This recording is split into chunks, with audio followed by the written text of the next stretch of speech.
What's her take on Candace Owens? Monster. If I see the bitch, I'll knock her the fuck out. She's an Islamist. Everything she says is straight out of it. It obviously comes down to this. He's taking the Qatari money. Hello. There's nothing else. Where do you think this came from? Because she obviously used to be... She's getting paid by Jews, so she was doing that number. But I think when she got fired for being a Jew hater, and she is a Jew hater on every level, and from medieval times with her blood libel bullshit and all that stuff, Ben Shapiro said it to her straight. If you feel taking money from the Jews is against your God, then by all means quit. Her answer to that was, are you saying I can't quote the Bible? She's friggin' crazy. What's her take on Candace? Well, that is quite a lot from Roseanne Barr. She looks like Barbara Walters. Good morning. She's slowly turning into Barbara Walters. Yes. Good morning. Rise and freedom. I'm Austin Peterson. You're watching and listening to the Wake Up America show on the 4 Liberty Network. It's Freedom Family Friday. Thank God. A heavenly Good morning. angel sits at my side. And I have no baby monitor because my mom is here and she's helping. Hooray! For her birthday weekend. Hooray! Happy birthday, Verna Cole. Yes, 70, big 7-0. I'm so happy that she's here with us. She gets to celebrate and see her little baby granddaughter. She's the bubby. And she's going to help us to look after little baby Hazel, which is nice. But, it's so much fun to have her here with us in-house because we get to take a little break. Yeah. Parents' day out is also a little nice, isn't it? Yeah, we talk about that. We don't have a whole lot of babysitters near us, so. Absolutely. I mean, that's what grandparents are for. I think so. To help and to love on their granddaughter. For sure. Yeah. For sure. And it's funny, too, because she, Hazel, I said yesterday, she kind of looks like her cousin. Yeah. And Verna was like, what did she say? She goes, no, don't say it. She goes, no, don't say that. I was kind of like, oh, did I say something wrong? She's like, no, Stephanie, didn't I just say that like 5 minutes ago? Right. I don't know. My mind has been through all sorts of transitions. So, I don't know what I've said along the way about who Hazel looks like. But, yeah, she sometimes looks like me. She sometimes looks like you. She sometimes looks like her cousin. Looks like her cousin. And my sister looks like me. So I can see how everybody might look alike. Yes. That makes sense. Yes. So I guess we should start, since it is Good Friday and Passover and Easter. It's very holy days. We come from a mixed faith family, which is a mixed faith background. So, we are uniquely qualified and also disqualified in talking about this subject today, this battle, online war of words between Roseanne and Candace Owens. And I've got a video to show you. It's going to blow you away. It's a 15-minute long video. And oh my goodness. It's Charlie Kirk. Do you ever watch sometimes Charlie Kirk goes to campuses? Every once in a while. And he kind of roasts the college students. Okay, yeah. Well, this time... how old is he? He needs to... Well, he looks pretty young. He needs to move on. He's a little old to go to college. Okay, yeah. So, for sure, perhaps, maybe. Yeah, that is another topic of discussion. Maybe we should ask that to our friend Comrade Doyle, who will be joining us. Yeah, we have a guest, maybe not a family member, but somebody that you know.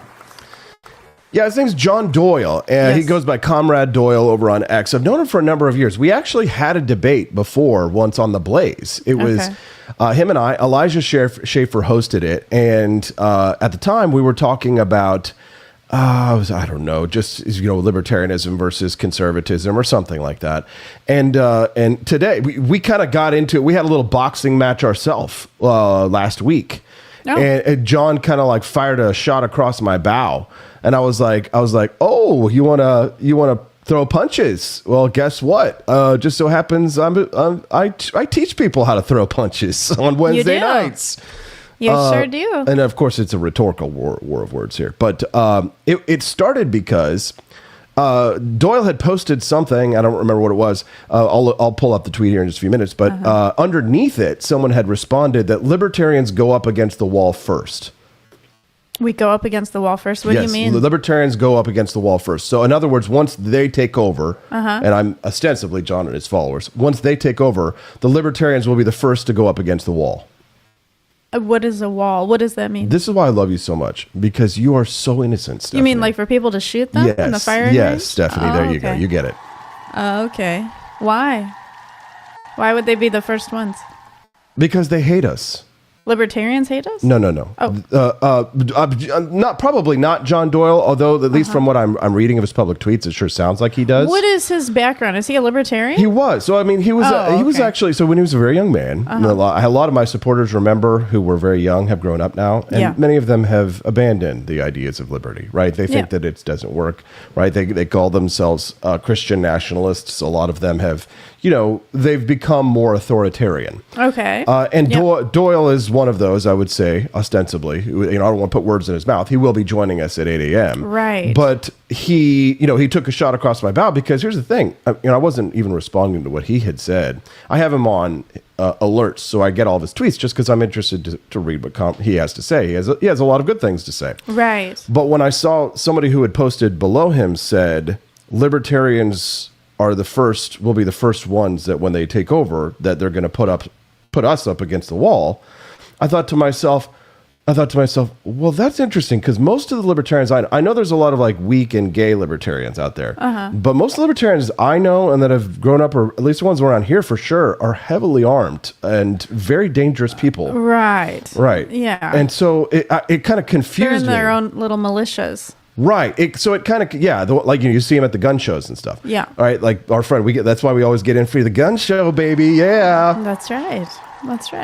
So I don't know how they would even get a hold of us to put us up against a wall. That sense. Right. And I thought, wow, how fortuitous. Here we are talking about Jews and anti-Semitism and Candace Owens versus Roseanne Barr, and it's Good Friday, and we're going to have these conversations. I thought to myself, never again. And I think you're going to love this clip I'm going to play from Charlie Kirk, which just goes through the conspiracy retard brain and deconstructs it, right? Because, of course, everything goes back to what the conspiracy brain goes to, which is what? Who controls the world, Stephanie? Oh. You do. Me. You do. No! Thank you, everyone. Stephanie is the one. You should call me Queen Steffi from now on. Oh, yeah. So it's a great clip. And I was just like, oh, damn. I really was impressed with Charlie Kirk after it. Okay. And I've never been thought of Charlie Kirk necessarily as a thought leader, but I was really, really impressed with the level of knowledge he had and the way that the guy approached him. It's a guy who's on the right, who was trying to call out Charlie Kirk. And Charlie just started laying the law down, the Talmud, the Holy Bible, the Torah. I was like, damn, when I saw this clip, I was like, ooh, we got to talk about this tomorrow on Freedom Family Friday. And we will. Yes. We will. But anyways, so that's why John's on the show, because I saw that guy had said libertarians go up against the wall first, and I'm like, come and try it. I mean, I know too many libertarians who are kind of like Brandon Herrera, the right. AK. Try and put Brandon Herrera up against the wall. See how it goes, right? Yeah, I'd say conservatives and libertarians, they're very heavily armed. Yeah. So the ones that will probably go up against the wall are the people on the left, actually. Because they're the ones that really aren't armed. Well, and this is going to be my point, with this John Doyle. I know him, and I know a lot of his people. And maybe not John himself, but I know a lot of these people on the online right who kind of portray this very hyper masculine, right? They're so masculine. They're always judging, of course, other people's toxic masculinity. Are we bringing that word back? Well, here's the thing. They're not even masculine. Many of them are quite slight in terms of their frames. Oh, right? I don't know what he looks like. Oh, well, John is a slender guy, but I mean, I think he's been working out and building some muscle. Good for him, right? And honestly, I think the more they do work out, actually get buff. Yeah. But I think that a lot of it is sort of masculine cosplay for these men. We're going to take the libertarians and put them against the wall. And I'm like, bro, you are an Indian guy from... Oh, he's Indian. No, he's not Indian. Okay. I'm talking about the Groypers, the followers, the person who said they're going to put us up against the wall. Oh. Right, the online and anonymous internet trolls. Oh, yeah. There's this weird, too, fetishization of... white people from people on the Indian subcontinent and Pakistan, that they find that there's a lot of people who LARP as white nationalists, and they pretend to be like these perfect Aryan super god Ubermenches, but they turns out to be like, Pajit. So they turn out to be, they dox them, and they find out that it's like, they wish that they were white so much, and that's why a lot of them, they dye their skin. In India, have you ever seen it? They bleach their skin. Yeah, I used to have a lot of Indian friends, and yes, they do value very light skin. Oh my God, But yes. it is true. A lot of those anonymous accounts on Twitter, I mean, we've met some of these people, and we know who they are. They really are foreign people. Yeah. They are not white. Right. And they barely, they have heavy accents. Right. And this might describe, and Luttrell says that likely is so true, like this may describe more than 30% of the Groypers, which it's kind of funny too, because again, Nick Fuentes, who's kind of like the titular leader of the Groypers himself is not white. Well, it's all projection. Right. When you hate yourself, then you put out that hate. Well, there's this cultural phenomenon, and it happens with the Japanese at least a little bit too, right? Where when you're conquered, or when another culture is clearly superior, you really want to be a part of that culture. Oh, of course. You really want envy, right? And actually, I was just remember when I was telling you how I was listening to the podcast about Alexander the Great the other day. Yeah. Well, they were talking about his dad, who was a Macedonian. I mean, now we're really going back to biblical times here, right? Yes. We're going to 300 BC or something. But the Macedonians were the more sort of like mystic, like pagan, polygamous. Drinking out of drinking horns. In compared to the Greeks, the Macedonians were considered to be like these kind of more barbaric because of their practice. And like Alexander the Great's mother was a witch, and his father. She slept with snakes. She slept with multiple snakes, men, and and Alexander was conceived from a snake god, and so he descended from Achilles through his mom, and his father Philip II was like he fought in out of 27 years of his kinghood. Philip II, he did 26 years he was at war, and he only missed 1 year of war, fighting on the front lines of the battle because he had to heal from the injury. Imagine that. Yeah, he died with one eye and one leg, and he had And Alexander the Great had an arrow put through his eye, and then didn't somebody have to take a spoon? That was his father, Philip II. That was his father, Philip II.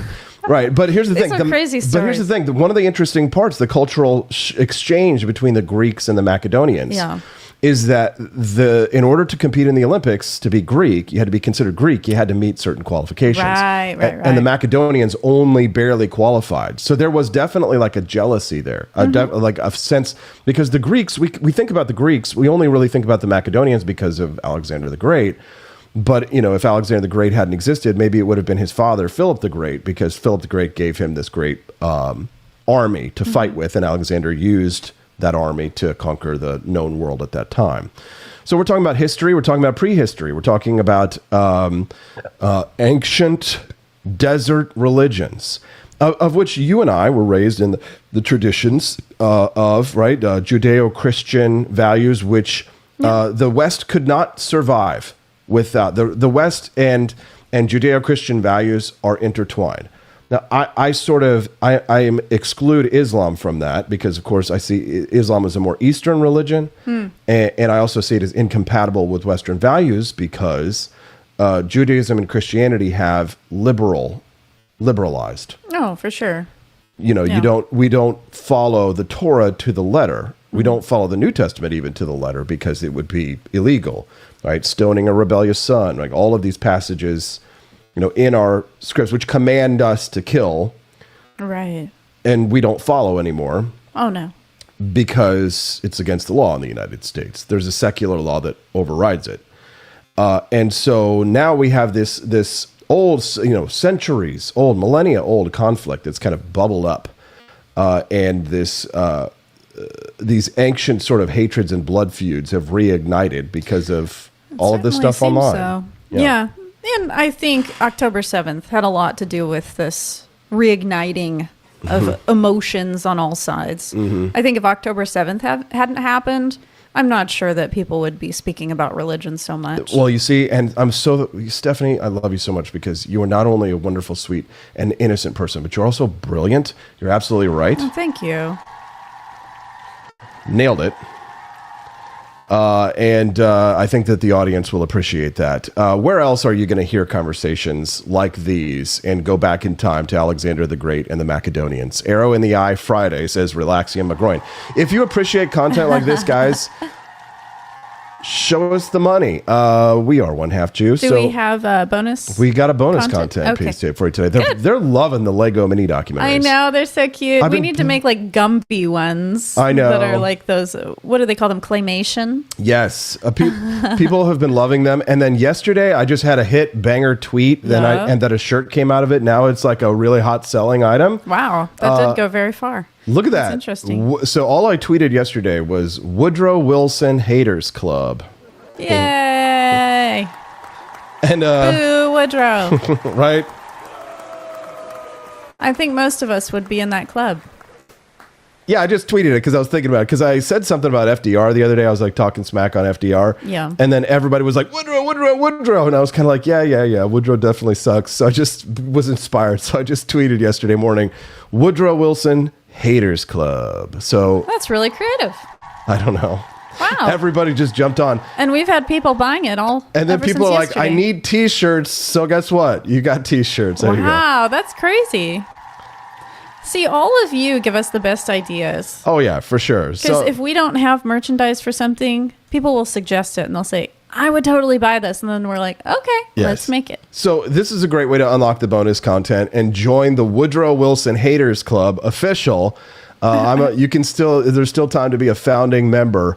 And go to forlibertyshop.com. That's the number 4, libertyshop.com. I can imagine that the cool thing about shirts, and I've been reading about some like stuff about like shirts and niches and things, is that everything now, it's all about niches. It's all about like catering to like bumper stickers. Remember when we talked about bumper stickers on the show?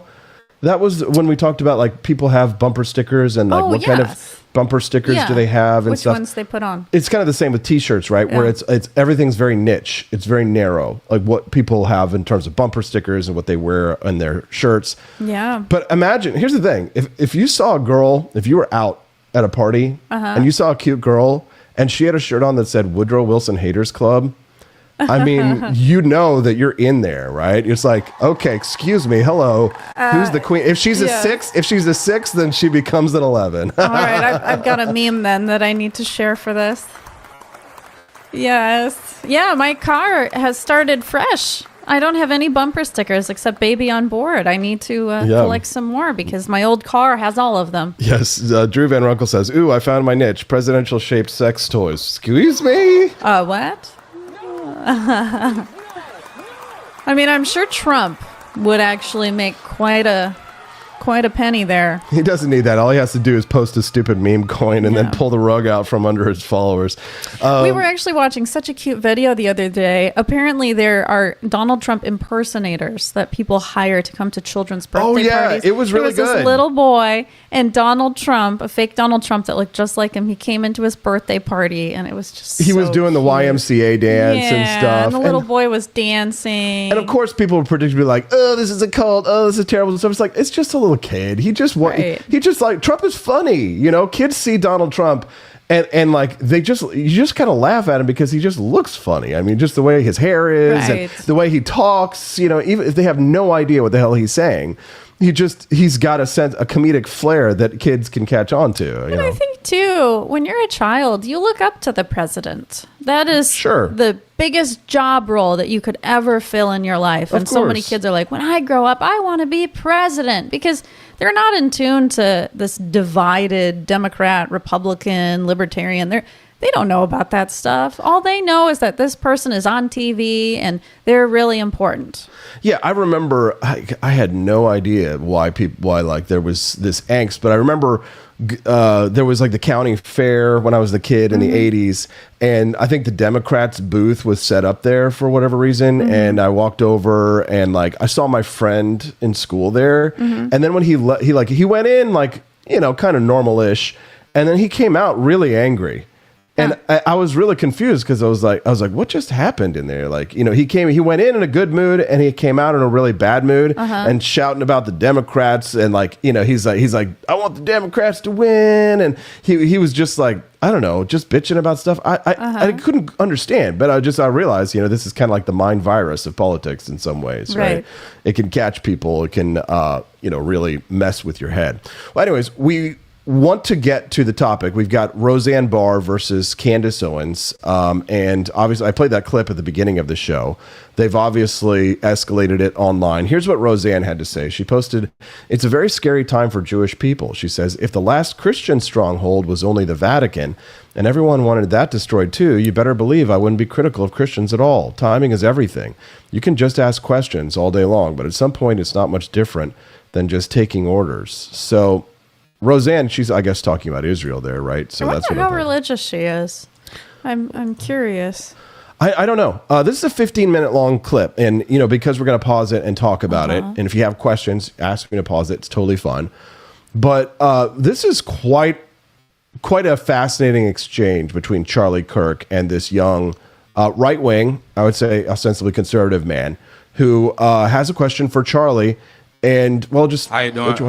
Thank you for a comment. First off, I just want to say, like, one of my core values as a Christian and as a man is standing firm in what you believe in. In 2021, I enlisted into the military. As far as thank you for your service. Thank you. As far as I know, I was the only trainee at Fort Benning, Georgia, to decline the COVID vaccine, even when everyone was trying to force me to take it. I was discharged for it. So I truly believe as a follower of Yah, we are called to stand firm in our beliefs. I think that what you're doing is amazing, trying to get people to wake up. But here's where I start to kind of question you. You're very for Israel, and I totally understand why from a surface sense, from a biblical sense. But as a Christian man who is about to have a little girl in October, here's my problem. In the Talmud, they talk about sexual intercourse with the little girl is permitted if she is under 3 years of age. You can rape a non-Jew woman and it is legal. And as a Christian, I mean, you look at our government, it's been infiltrated by the Jews. The founders of pornography are Jewish. The founders of transgender, the transgender movement and the LGBT community are Jewish. That's exactly what was going on in Germany. I'm not excusing what Hitler did, but there's more to it. And so as a Christian, he wants you to know that he's not excusing what Hitler did, but there's more. But there's more to it. Well, first, listen to his accent. Where is he from? I mean, he sounds like he's from the inner city or something. He's got some weird. It's hard to say. Yeah, his intonation is very strange. Yeah, like I feel like he probably came from a poorer place, potentially, based on how he's talking. No shit. Jen, what is your biblical perspective to supporting a group of people that are promoting satanic acts and are excusing satanic behavior? There's a lot there. First, tell me what the Talmud is. So the Talmud, I believe, is like a set of rules that it's kind of like our Ten Commandments, but on a bigger sense. No, it's not that. So the Talmud would be to the Federalist Papers to the Constitution. So do you know what the Torah is? Yeah, the Torah is like the Old Testament, like what Close. they Genesis, Exodus, Leviticus, Numbers, Deuteronomy. It's their version of the Bible. Yeah. Well, that Tanakh is their version. It's actually our version. We have an indecipherable Old Testament. So let me just kind of give you a little bit overview, and then we'll talk about the Talmud. So the Torah is the most holy text in Judaism, which is indistinguishable from that as Christians. Genesis, Exodus, Leviticus, Numbers, Deuteronomy. It's the 5 books of Moses, otherwise known as the Pentateuch. Then there is the Tanakh, which includes the book of Joshua, 1st and 2nd Kings, 1st and 2nd Chronicles. It also includes Psalms and Proverbs, Ecclesiastes, Songs of Pretty impressive. You look like you're making a pressed face here. Yeah, I mean, I have no idea about any of this.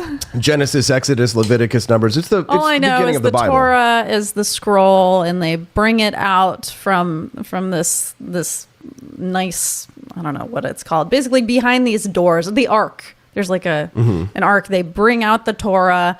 They unroll it, and they parade the Torah through the synagogue, and everybody wants to touch it and kiss it. And then they parade it around, and then they unroll it, and then they start reading from it when you're in synagogue. In the beginning, God created the heavens and the earth. Solomon, right, so on and so forth. Nehemiah, Jeremiah, Esther's. Okay, so that makes up the Old Testament, or they would call the Tanakh, which is basically Torah, Nephilim, and Kvetchim. Okay. Then there's the Talmud. The Talmud is interpretation of the Torah and of the Tanakh. It is basically rabbis arguing back and forth. I don't know about those specific verses. People that are in Orthodox Judaism say that is not true. I don't know. They'll have to. Do you know anybody who's an Orthodox Jew who believes that a man should be able to be with a 3-year-old? I don't think so. Yeah, I've never met one either. My sister is modern Orthodox, and I don't think so. I'm pretty sure that that wasn't covered, right? No. I'm not a master of the Talmud. I do know the Torah very, very well. And I can tell you right now, nowhere in the Torah does it say anything that you just described or articulated. So you asked the question, why should we care about Jews? And I will address the other specific points. We are called to bless the Jews as Christians. In fact, you are a Christian, right? I am, but what religion was Jesus? He was Hebrew. He was not the modern. He was Jewish. He was not Jewish. He was Hebrew. Well, Jews, hold on. He was from Judea, wasn't he? Is Hebrew different than Jewish? I don't really know what Hebrew is. No. But Jews didn't exist at that time. Well, hold on. The modern Jews are not the true chosen people of Yah. They created their own country what in the 1940s. They They're Jehovah. This is their doctrine. The Yabahamath 11b, sexual intercourse with a little girl is permitted if she is 3 years of age. Charlie, as a man of Yah, again, how can you justify and defend a group of people? I don't justify that. That's disgusting. But you're supporting them. No. Time out. I will say, though, that I've never met a single Jew that believes that or understands it. I encourage you to find a rabbi and confront him with that. They have videos all over the internet. No, yeah, it's not nothing false is ever on the internet, right? But I encourage you. It's live interviews. I encourage you to go to a rabbi and ask him that very specific question. But let me ask you. They never do, though. They never think to question a rabbi. They just go online to the website. They're like, it's all online. Point, it's right there. When it says very clearly, when Paul says that we should bless the keepers of the law, which is the Hebrews, do you believe that? I do. Okay, so the modern day Jews are not the original Hebrews. So help me understand that. So do you mean the Ashkenazi Jews, or do you mean the Sephardic Jews? Because there are two. Do you know the difference between an Ashkenazi and a Sephardic Jew? Do you, Stephanie? Do you know? Well, I'm Ashkenazi because I'm from Europe. Yes. The Sephardic Jews are from where are they from?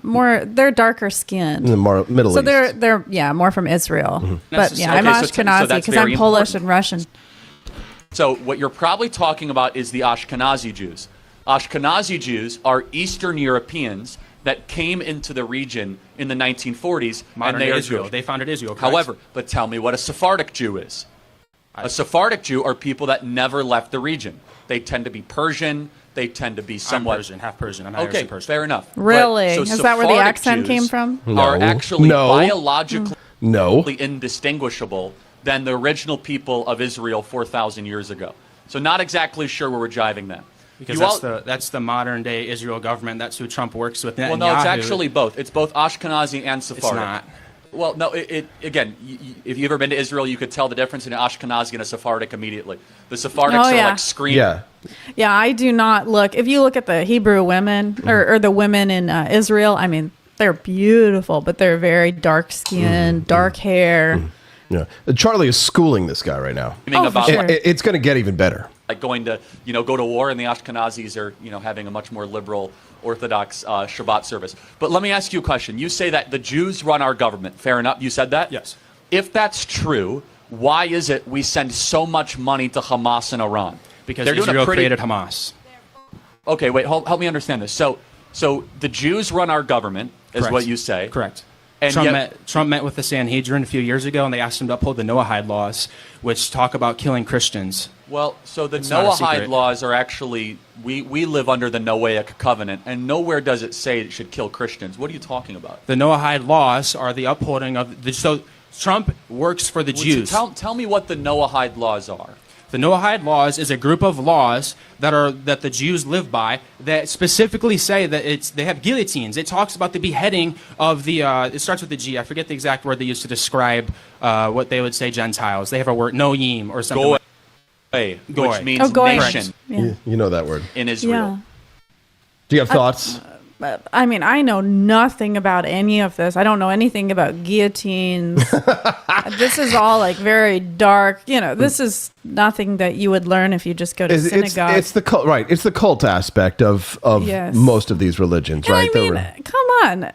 Human sacrifice is in the Bible. Oh yeah, and nobody believes in that anymore. No, for sure. But I know on the show you were just talking about human sacrifice just the other day, right? Well, they found but that was the ancient Mayans, right? I mean, the things that we used to believe back in the day, we used to sacrifice animals, children. That was totally normal. Yeah. But we don't believe in that anymore. Yeah, but here's the thing. He's trying to ascribe what rabbis have said about the Torah in the Talmud to all of Jews and all of Israel and to sort of he's conspiracy brained. Okay? Oh, absolutely. And he can't even it gets worse. Say what everything means. As you can see, he's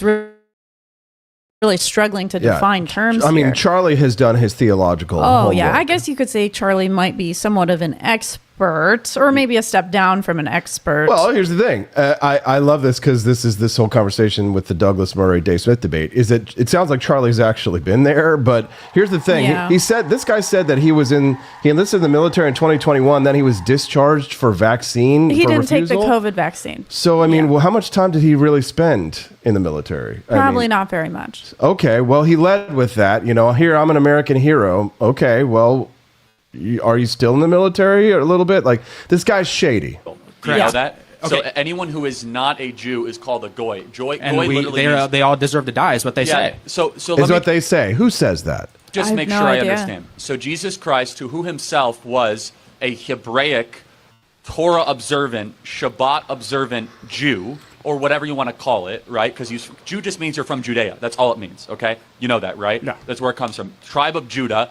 then formed Judea. Jew comes from Judea. Jesus Christ himself honored the law.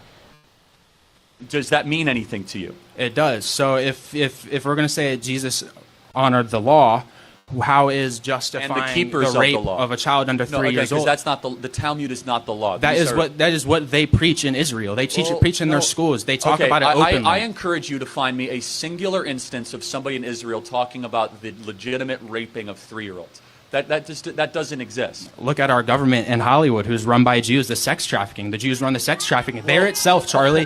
Donald Trump himself. But it's easy to say they run the Jews. Oh, the Jews run everything. If the Jews run everything, why is there so much anti-Semitism? Because anti-Semitism is a construct created by the New World Order agenda that is being pushed onto us. So at Jews, it's kind of like global warming. Who made the New World Order? Your theory is very similar to global warming.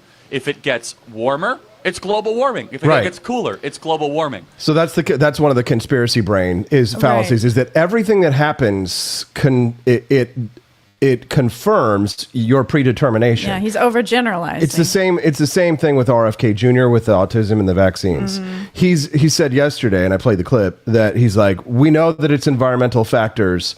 The studies are we're going to start the studies here soon. Imagine if I was like, I know for a fact that hydrogen, 2 parts hydrogen, 1 part oxygen is not oxygen, or 2 parts hydrogen, 1 part whatever it is, whatever is the oxygen. Like I would say, oh, and the experiments are coming, right? If you just defied some scientific truth or like some proof that's obviously the germ theory disease. And then, I already know what the problem, how the solution is. So he created a hypothesis. The studies are coming. This is my hypothesis. Now let me do a study on it to either prove or disprove my hypothesis. That's what a study is about. Right. And it's fine to have a hypothesis, but but the problem is that, like what Roseanne was saying earlier, this whole just asking questions. They're not just asking questions. They're not doing a hypothesis. They're trying to manipulate you with the questions. Well, because the thing is, you know why? It's because they've been manipulated. Like I've known so many young men like him, and many who share the same like conspiracy theories and feelings of them over a year. And it works like Charlie is saying here. It kind of works like communism, the conspiracy brain stuff and the anti-Semitic conspiracy theories, because it operates in a cult fashion, right? It plays on simple minds and the ability for simple minds to be molded. Yeah, you can tell that guy does not have a very high IQ based on how he talks. Yes, but people who don't have a high IQ aren't good at telling when other people have a high IQ. Usually they get very, very upset. And not everybody has a high IQ. Right. Most of the people are in the middle range here. This guy could easily be a midwit, right? Mm-hmm. Probably a midwit, could be a low IQ. I mean, if I heard that Jewish people did this to children, sure, that would infuriate me. That would make me very mad if that were a truth that I really believed. If I heard any religion did anything, of course I'd be like, wow, why would you be in that religion if this happens? Well, that's because, again, you hold people to like standards of equality, right? You treat them the same across the board. Sure, but it's like, I'm sure you could find things in the Bible, you could find things in the Torah, you could find things, in any religious book that you don't agree with. I am sure of that. Yes, we sold a Gulf of America shirt this morning. Oh, good. I'm sure of that. which means... And send over those rants, please. Drop Thank those you. Rumble rants. If we hit $75 raised by the end of the show, you'll unlock today's bonus content. Our little Lego mini documentaries have been a huge hit. And people online who get to see them after the fact are very grateful to you guys. They don't know how grateful they should be to you. But when we post the bonus content online afterwards, because you guys unlocked it, other people get to enjoy it as well, and it helps spread the message of liberty, and it's a fun little treat for you guys. So if you go to 4libertyshop.com, that's the number 4libertyshop.com, you can get some of our delicious Founding Flavors coffee, which is sitting right in front of my lovely wifey right there and sitting in the background as well. Our delicious coffee is available at 4libertyshop.com right now. Thankfully, the tariffs haven't had any price movements just yet, but they're coming. So get it now while the getting's good before the prices rise at 4libertyshop.com. That's the number 4libertyshop.com, or just drop a Rumble rant. If you guys drop Rumble rants and we hit $75 either through purchases or through Rumble rants, then you get to unlock the bonus content. If there's anti-Semitism, it's the Jews. If there's no anti-Semitism, it's the Jews. We send money to Hamas, it's the Jews. We send money to Israel, it's the Jews. So at some point you have to tell me, like, they basically control everything, whether it hurts them or it helps them. Is that correct? Israel wants the New World Order. They're the synagogue of Satan. It says so in Revelation, Charlie. You think the synagogue Israel of Satan. is the synagogue of Satan? The synagogue of Satan. Okay, actually, it doesn't say that. In the Bible, it says that there will be a group of people who call themselves the chosen people of Yah, but they are the synagogue of Satan. Charlie, we live in the end times. Trump works for the... I can't agree with that. So let me ask you, since you believe we live in the end times, what do you think? Do you think the modern creation of Israel is fulfillment of biblical prophecy? It is not. Okay, then we disagree. Then what do you think it is? It is a satanic agenda to push a new world order. That's why they were fought in the 1940s. World War II was fought not over what everyone thought it was fought of. Every war is fought by, it is funded by the rich, the Rockefellers, all the rich, the Rothschilds. He's like, here, let me list them all. And he listed one person. Well, right? Rockefellers, they got the Rothschilds in there, man. Well, because of someone in the crowd. He basically did phone a friend, and then that person, was like, oh, here's another name. What's so hilarious, too, is that a lot of these conspiracy theories, man, they have been around for a long I used time. to be one. Absolutely. I was spewing out all sorts of articles on Facebook back in 2012. Natural I was news. one of him. Yes. Absolutely. I was like, the money's going to collapse. Buy gold now. Or the times are ending. Oh, yeah, I thought the world was collapsing as well. You were right about the gold, at least. And I am happy I have my gold. Absolutely. I just got it out recently to count it and make sure that it's in its right place. That's right. And put it back in the safe and lock it away. That's right. That's right. Every Jew girl comes with a beautiful bag of gold. Yeah. That's right there in the Talmud. Absolutely. Must buy gold. Yeah. Bad. I think Hitler was bad, yes. Hitler was bad, yes. But did the Holocaust happen? The Holocaust did happen. How many people died? Not 6 million. How many? It was not 6 million. How many? I don't have an exact number, Charlie. He doesn't have a number, but he knows. He knows it's not that number. He knows it's not. Why would he think it's not 6 million? That's confirmed. Well, it's probably more than 6 million, but here's the thing. Like, why is that so important to you? I mean, I know he's like, oh no, it's 5,500,000. Oh, well, that's understandable. That makes it that's way That's just a little house cleaning, Exactly. I don't have an exact number, but it wasn't 6 million. But you said it's not 6 million. You must have an alternative. How do you know it's not 6 million? Because there wasn't even 6 million Jews in Germany. Okay, well, I mean, you tell me. You're the expert. How many people died? Charlie, what books were they burning? But all the Jews that were at the camps weren't from Germany. Well, they kicked a Rothschild out of the Berlin bank. So, okay, I mean, was Hitler justified in his critique of Judaism? I don't think he went about it the right way. I think he was wrong by killing people. So Hitler just implemented it wrong. Okay, so yes, I'm not justifying saying. Hitler. I do not yes, support you Hitler. are. You know you're losing the debate when you have genocide, to insert that. You have to say, well, I'm not justifying Hitler. I'm not justifying Hitler. He's saying that how Hitler viewed the Jews was right, but what he did about that was wrong. So he probably thinks Hitler should have just treated the Jews in a different way than he did. If he had just been, a little nicer about it, right. If he had just kind of, instead of concentration camps, it should have been relaxation camps. Just put them in. Right. Instead of making the Jews concentrated, you just have to disperse them and also don't kill them. Right. So he's just, he's like agreeing with Hitler, but pretending like he doesn't he's just at the same time. Yeah, exactly. If you have to say I don't justify Hitler, you're in trouble in the debate. No, I'm not justifying Hitler. No, because the genocide of anyone is not okay. The genocide of anyone, even Palestinians, the genocide of innocent children in Palestine is not okay. I'm glad you say it's a genocide. But here's the problem.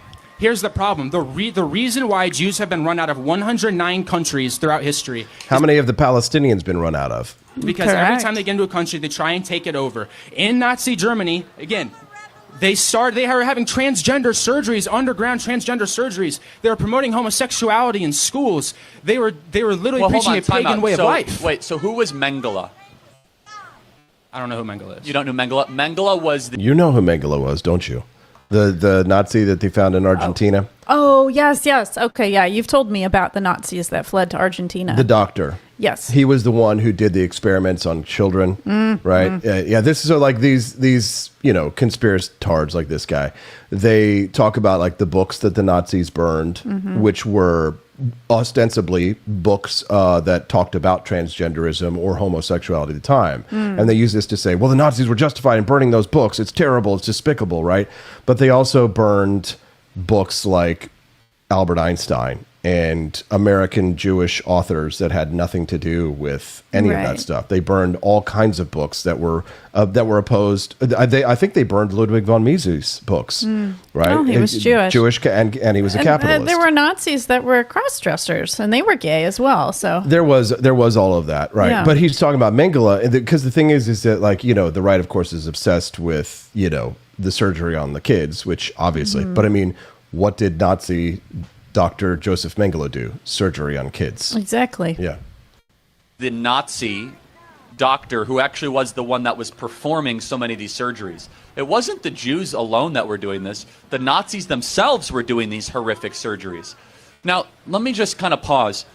You believe that the Jews run the American government. That's not a secret, Charlie. Well, no, I find it hilarious that all of Trump's cabinet is Jewish. Well, hold on. Trump's whole cabinet. Is Will Sharp Jewish connections? They're married to a Jew. Yes. Will Sharp is? That's Catholic. funny. Tulsi Gabbard is Hindu. Jewish. They all have Jewish connections. They all have a Jewish friend. Yeah, they all have a Jewish friend. Wow. It's like that, what is it called? The 6 degrees or whatever, Yes. like where like you can go like 6 people away and everybody's connected. Everybody's got a Jewish friend, but nobody's got a black friend. I saw this thing today that showed people who report as like having black friends, and it showed liberal white people as having the fewest black friends. Oh, and my gosh. Yes, but they're the ones who are always speaking out for the. I can honestly say I do have black friends. I used to work in Detroit, and I befriended my coworkers, and I still keep up with them till this day. But you just every said single every single person person they were all Jewish. Christine Noem is an evangelical They've converted Christian. to Judaism or Catholicism. They all have an AIPAC advisor. Not a single person in Congress can make a decision without asking their Israeli Jewish AIPAC advisor if it's okay to say. The entire list. Israel did 9/11, Charlie. Oh my gosh! Whoa, that's a big statement. AIPAC. I mean, I don't believe the government should be helping any country, right? I don't believe in much foreign aid unless it's for our own defense. So I agree with a lot of people in terms of how they view AIPAC. Here's the painful truth libertarians don't want to hear. Israel does a major favor for the United States in terms of national security. Oh, they do. And yes, do they also like do us demerits in that they're trying to get us in a conflict with Iran? Yes, that's very bad. But it's also in their own best interest. And you could understand why Israel would be looking out for its own best interests in the same way that we look out for our own best interests, right? Of course. And you know, I'm not an isolationist, right? It's the game theory, it's right? Stephanie, yeah. Yeah. I learned about the game theory last night. John Nash, Beautiful Mind. Yeah, game theory. right. We were learning about, the prisoner's dilemma. So everyone works in their own best interest. Other people watch TikTok videos at night. We watch TikTok videos and a little game theory. That's right. And spearfishing videos. So I can be jealous of people who live in Key West. Why are we in the middle? I served. Explain Why were we in the that. Middle East? Did you really? Did you serve Did for you really? all of 6 weeks before you Right. got ejected? I'm not saying that you should have been He ejected. probably just went through boot camp. I mean, he went through boot camp. I mean, listen, I understand. You know, you signed up, you served, you got kicked out. I don't know that you should have been kicked out, but it doesn't look like you're back in the military. If you were, you probably wouldn't be saying this kind of retard shit out in public, because there's no way you would ever get any kind of promotion with showing this level of kookery. Why were we in the Middle East? You can reject involvement in the Middle East without also believing Yes. Israel did 9/11. So That's where we're at. That's where we're at, right? You can reject the involvement in the Middle East without thinking Israel did 9/11. if Yeah. Israel did 9/11, help me understand this. Who were the hijackers of the planes? They weren't hijackers. Oh, okay. CIA and Israel worked together. CIA, man. So they just like hired people from the Middle East Here's to the be thing. on the plane. This guy is serious. Oh, absolutely. He He, be- believes this He wholeheartedly. believes Oh, this. yes, He yes. believes this. For Absolutely. him, this is a part of his religion. It's a part of his faith, Right. right? And how do you even? I mean, Charlie's expertly arguing. He's very with this guy. brainwashed, and I Yes. feel bad for him because, Yeah. again, I've been in a place like this during my Ron Paul days where I was just very brainwashed. Yeah, and I mean, I didn't believe anything. I mean, everybody in the United States has the right to own a gun, but the guys like this are the reason that my dad, when he goes to buy a gun, has to go through the FBI pause, because a lot of times they do mess these guys up, and he was probably already damaged goods before he got into the military. I don't know but I how mean, this guy survived all of the like mental health screenings to get into the military. They're It really desperate. shocks me. They're desperate. The type of people that get into the military. Yeah, they're desperate. They're just desperate. The military, they were taking transgender people. I mean, they were taking gays and all this stuff. The military has been on a recruitment, downward Well, you were just spiral. telling me the other day that the military actually gives people cars. Yeah, to get people to sign up, because I was showing you. I was like, because we were driving through a poorer neighborhood. Yeah. And we saw this really nice Dodge Charger in the driveway, and I'm like, and Stephanie doesn't, she doesn't read all the memes, so she doesn't know that a nice Dodge Charger in a bad neighborhood is a sign that that's a guy who's in the military. And thank you for your service. And you said, or they could be a drug dealer. Either one. Yeah, but it's probably somebody in the military, because they Yeah. give you those sometimes as signing bonuses. Yeah. Yeah. So, anyways, speaking of Charger, we've got our own hard charging We've got a minivan. right wing. Yeah, we do have a minivan. We've got our own hard charging John Doyle. Comrade Doyle will be joining us. It makes me think he's a communist. If he It does. calls himself comrade. It's a joke, right? But Yes. he's very not communist. But some on the right have been praising socialists lately. As a matter of fact, Christopher Rufo yesterday, he's a fellow at the Manhattan Institute. He's kind of like a big right-wing thinker. It kind of like proudly touted adopting some of the philosophy of a committed communist. And I thought to myself, well, I wonder what someone like John Doyle, because his whole shtick is heck off, commie. Right, kind of. That's his show and all that. So I wonder what Comrade Doyle thinks about that. I wonder. John Doyle has not jumped into the anti-Semitic conspiracy theory swamp, well, that's good. right? But he also has a lot of followers who say things like libertarians should be put up against the wall, Right. which I find fascinating. So we're going to see what John Doyle has to say about things like that. We'll see. Last time he and I debated, he asked me not to bring up Nazis or National Socialism because he didn't know a whole lot about it. Oh, okay. Well, that's but it's fair. been about 6 or 7 years.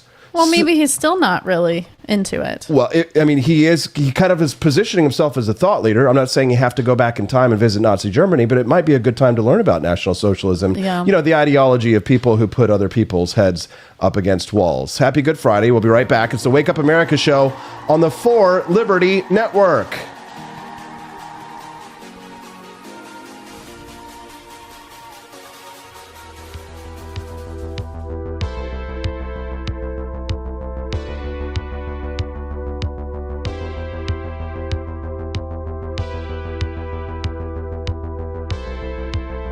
Are you tired of the strange radioactive effects of leftist culture? Do you ever wonder what happened to good old-fashioned American values? Well, fear no more, because there's a new force fighting back against the cultural rot of today. Introducing Culturama!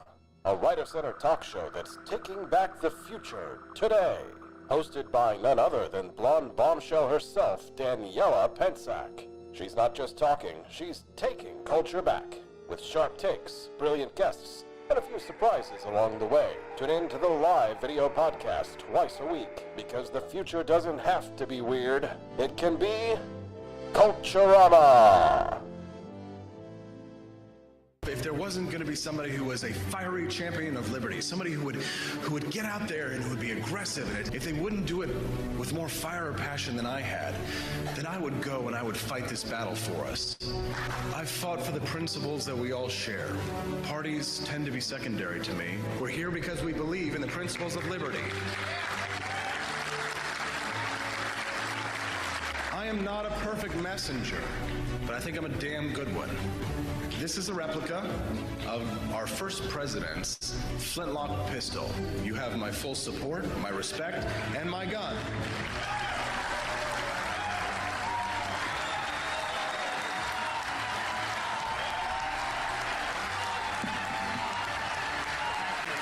I think that at the heart of my philosophy is much more libertarianism than well, that's the fashionable word these days, I guess. A conservative is no longer just that. He's a libertarian and always has been.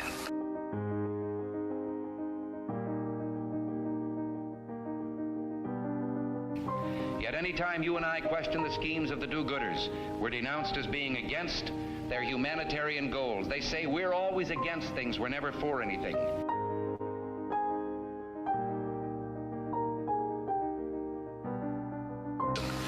What is fascism? Fascism is private ownership, private enterprise, but total government control and regulation.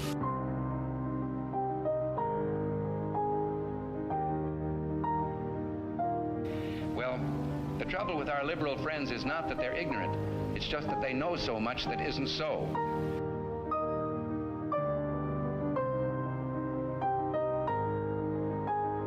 If we lose freedom here, there's no place to escape to. This is the last stand on earth.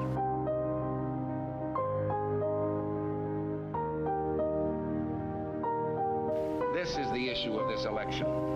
Whether we believe in our capacity for self-government or whether we abandon the American Revolution and confess that a little intellectual elite in a far distant capital can plan our lives for us better than we can plan them ourselves.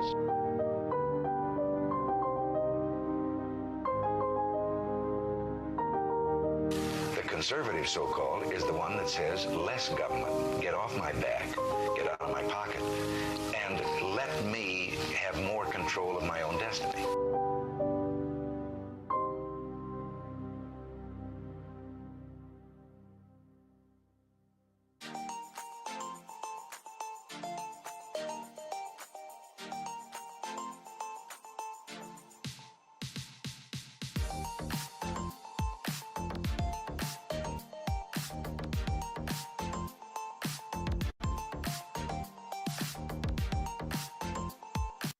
Do you hate the deep state? Do you reject the Antichrist in all his ways? Do you believe that aliens controlled LBJ to assassinate John F. Kennedy? Did you know that the shot can put chemicals in you that will make you more sensitive to 5G? Do you love America? Do you want more freedom? Do you like smoking hot red-headed libertarians? Then the AP for Liberty shop is for you! Check out all the awesome new merch and have a happy new year! Fight the deep state, reject the Antichrist. Visit AP for Liberty shop and get your patriotic merchandise now, or the deep state wins.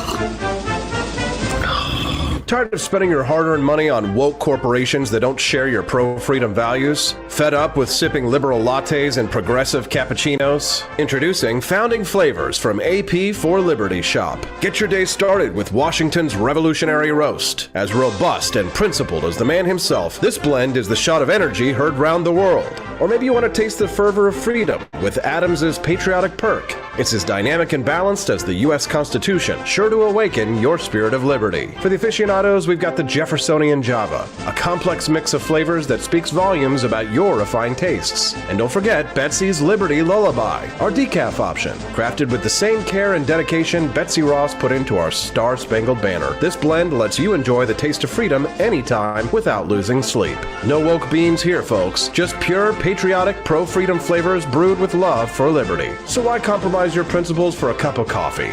Stand up for your values, perk up your patriotism, and start your day the American way. Get your founding flavors at apforlibertyshop.com.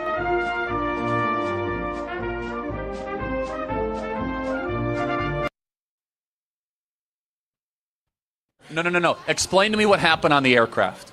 Okay, first off, what we have to understand, there's only one plane that actually crashed. No, okay? there were three. No, the building's imploded. Okay, if a plane's going to hit a building, why would the building fall down? Time out. Flight 93, did it exist? Flight 93 existed, yes. Okay, so who tried to hijack that plane? They sacrificed those people to make it look like Bush was targeted because they wanted to cover up Bush's involvement. He just happened to be in Texas reading a book to elementary kids, and they're reading a sign on a whiteboard let me say that talks about towers falling, Charlie. Anti-Semitism. We have been lied to since the beginning of this country. Jews, Freemasons, all of it's a satanic agenda. Israel is the synagogue of Satan. They're killing innocent people in Palestine over the guys. Could it be Satan? Good morning. Wow. He's very intense. Good morning. Even Thomas Jefferson was in on this, apparently. Yeah, synagogue of Satan. Yeah, since the beginning of the United States. Absolutely. Well, George Washington, Freemason. Yeah. You know, you got to watch out, man. Jews are everywhere. Everybody's got a Jewish friend these days. That's right. Yeah, you got to have one, man. I have lots of friends. Yes, America first, maybe Israel second.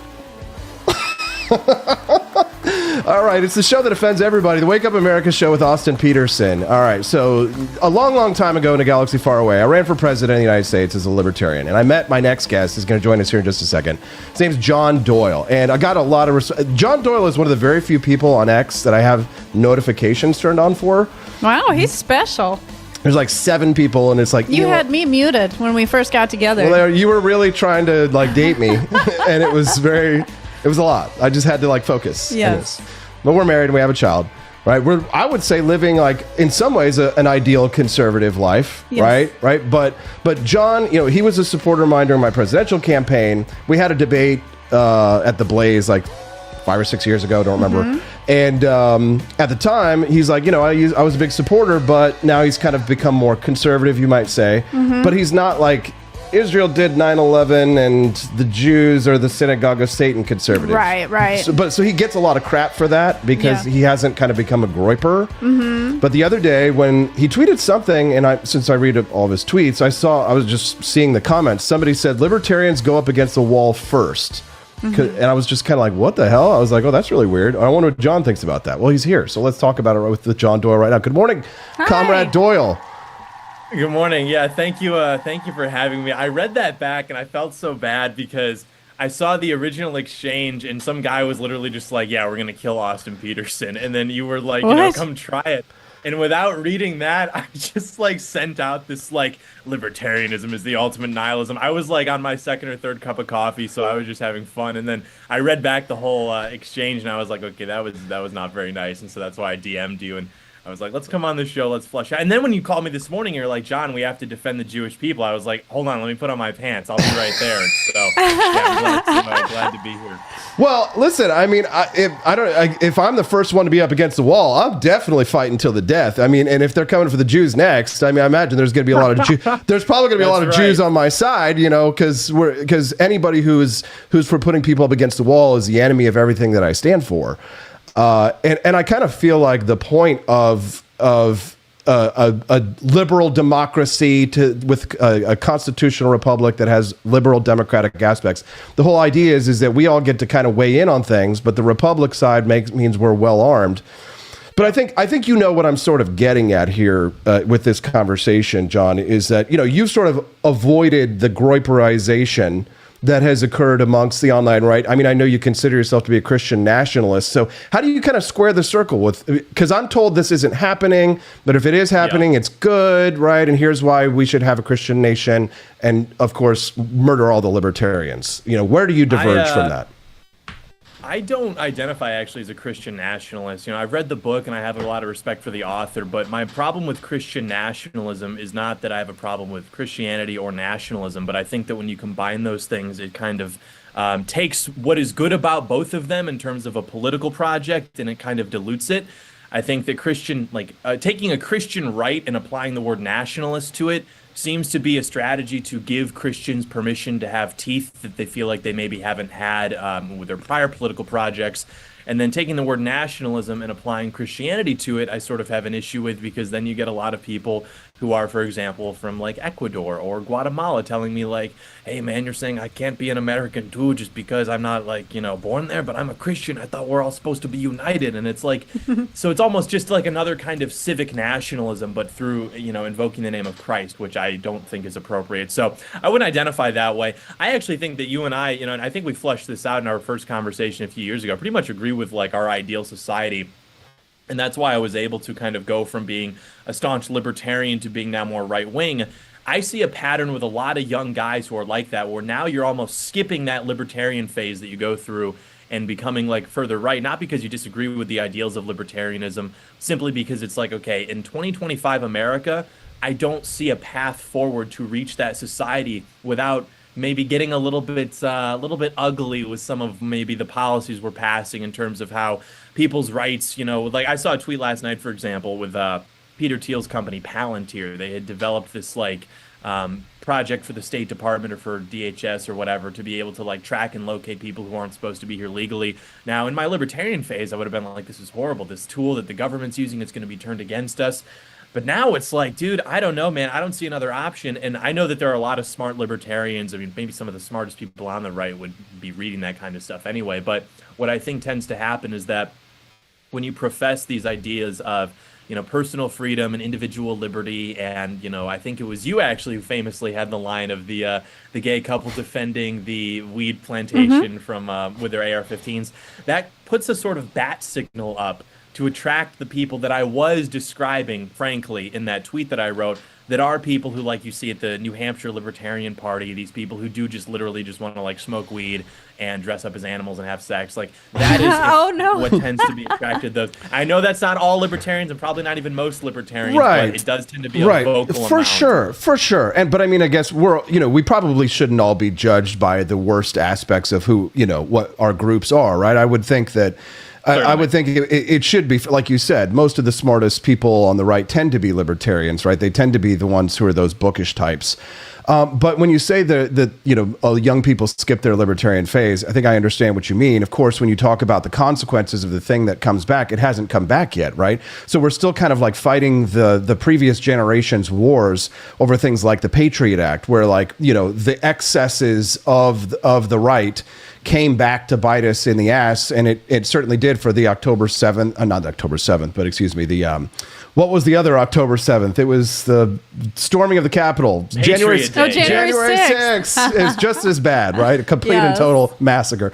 No, but I mean, and some of those tools are weaponized against patriots that the government does. And of course, you know, now the excesses of the right, of what the Trump administration may be doing now, is the kind of thing that the left is absolutely going to look forward to, defying judges and, you know, getting into wars with the judiciary when it doesn't go their way. So, you know, those battles haven't come yet. And at the time, I imagine that a lot of people who skip their libertarian phase will start sounding like libertarians when we are out of power, when Alexandria Ocasio-Cortez is the next president of the United States, because instead of lowering prices, we've decided to raise prices because we don't listen to the smartest people on the right who are libertarians like Milton Friedman or Thomas Sowell, right? There are answers. I kind of get tired of this argument that libertarians don't have any like arguments they have no alternative or solution or ways to handle things. And trust me, plenty of anarcho-capitalist libertarians I see out there making the dumbest arguments when it comes to international policy. I see plenty of, no offense to my furry friends in the chat, because I know we do have a few, to the furry, the nihilists. There are some who are nihilists. I'm not. I absolutely believe that life has meaning and that there's a purpose to this. And I do think that there is a concept of objective truth. So, you know, I'm not one of those kind of libertarians. And that's, I think, why you supported me in the past, is because of my, I guess, the overlap with conservative values that I have.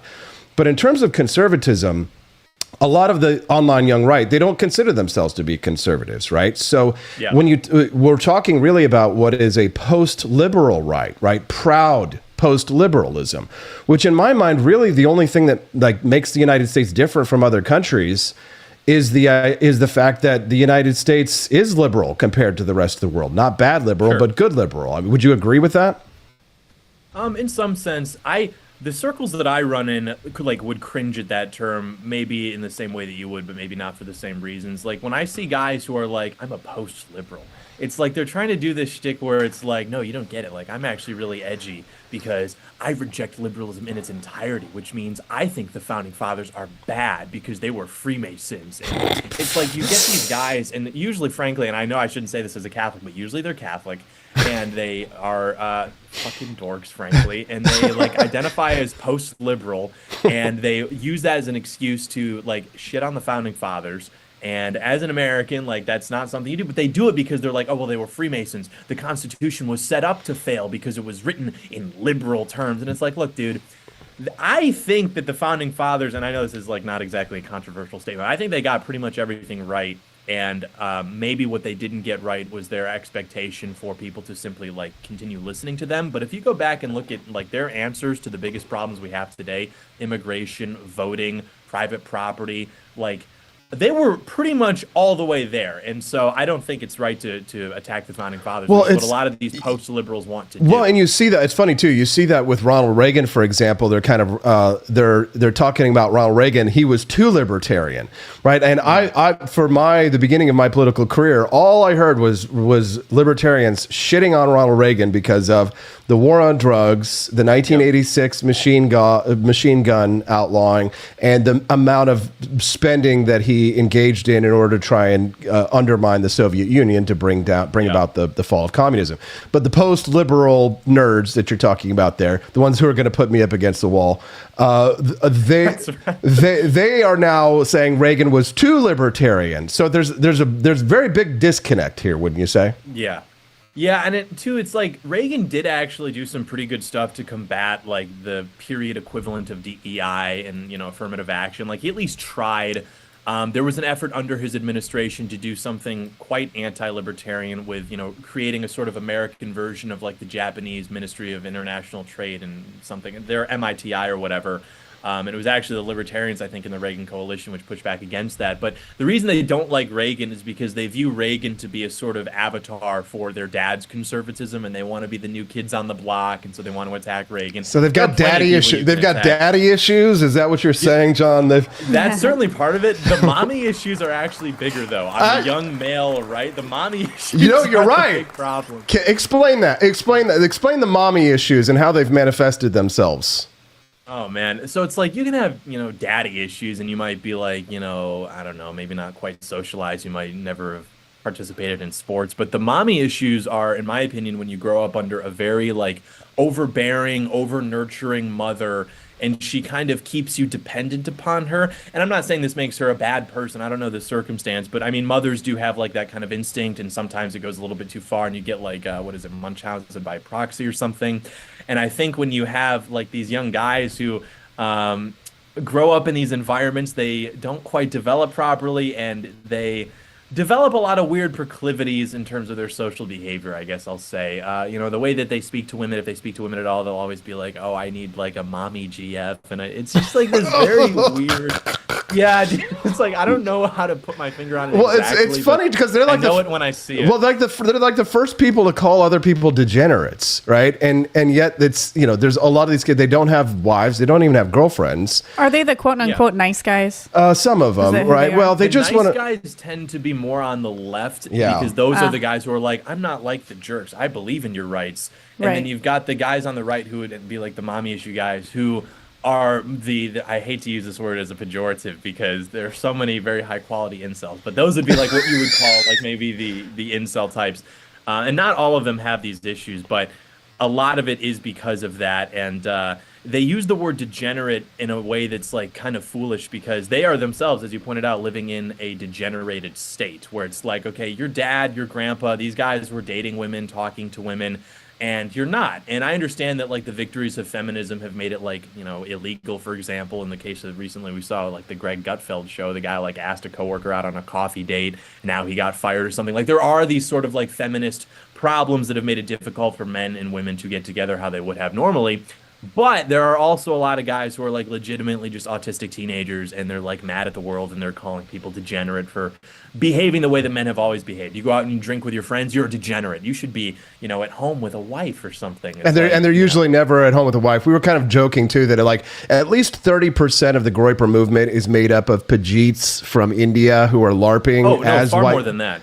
Far more than that, easily. I mean, they bought their numbers. Their developers have come out and it exposed them for that. Elon, before he shut the likes off, you could see that. Like, yeah, they buy. It's totally astroturfed. It's like the fake it till you make it strategy, which, you know, it's not exactly wise to get into a shit fleeing contest with people who only live to get into shit fleeing contests. But yeah, it's like completely fake. And sometimes I feel like the job of the online right is to be like a sort of catcher in the rye, like waiting and trying to catch these young guys before they sprint off a cliff and destroy their ability to be successful in the future because they get involved with these kinds of things, which are just like objectively destructive. But, you know, it's fun. You're that age. You want to be the 12-year-old on the skateboard just flipping everybody off. But like at a certain point, you know, if you want to actually have a serious political project, you do kind of have to evolve beyond that. John Doyle, ladies and gentlemen, he's joining us here live on the Wake Up America show. I really love the way you think, John. You always surprise me, and I think the thing that I'm most surprised about is how you've managed to distinguish yourself amongst your peers. Because rather than just sort of like jump on any trend, I mean, there is this danger, especially when you kind of reach influencer level, which is kind of what you're attaining at this point, of audience capture, where I can imagine that someone like Candace Owens, for example, probably is maybe a perfect example of an audience capture, right? When she was taking money from Ben Shapiro, she was extremely pro-Israel. When she's taking money from other groups, now she's very something else, right? So there's and a lot of big right-wing influencers have been accused of this. A lot of money has come in from Russia, hundreds of thousands of dollars from foreign interests. I mean, there's probably a lot of foreign influence to what's going on with the online right. I mean, they're kind of ripe for the picking in a sense. Would you say that there is probably a lot of not just, you know, white supremacist LARPing Pajeets from India, but possibly state interference overseas?